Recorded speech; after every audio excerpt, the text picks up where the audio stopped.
مباراة الزمالك والمصري في الكونفدرالية، مباراة بعنوان مفيش كورة، مفيش كورة بتتلعب.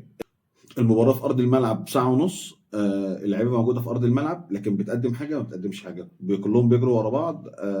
المصري أنا مستغرب جدا على الغيابات، كم الغيابات اللي في نادي الزمالك. المصري كان ممكن يكسب بمنتهى السهولة وبمنتهى الأريحية، لكن المصري الفراودة بتاعته أهدرت فوز كان ممكن يبقى كبير جدا على نادي الزمالك، نظيرا للغيابات ونظيرا للفترة السيئة اللي بيمر بها نادي الزمالك.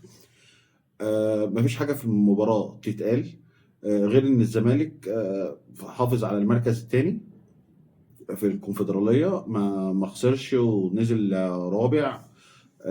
فدي أحسن حاجة في المباراة. لكن نادي الزمالك ككل بيمر بفترة سيئة جدا، أعتقد هي أسوأ فترة في تاريخه. آه، الإيقاف العاشر وصل امبارح. آه، كارثة بيمر بها نادي الزمالك على المستوى الإداري والمستوى الفني.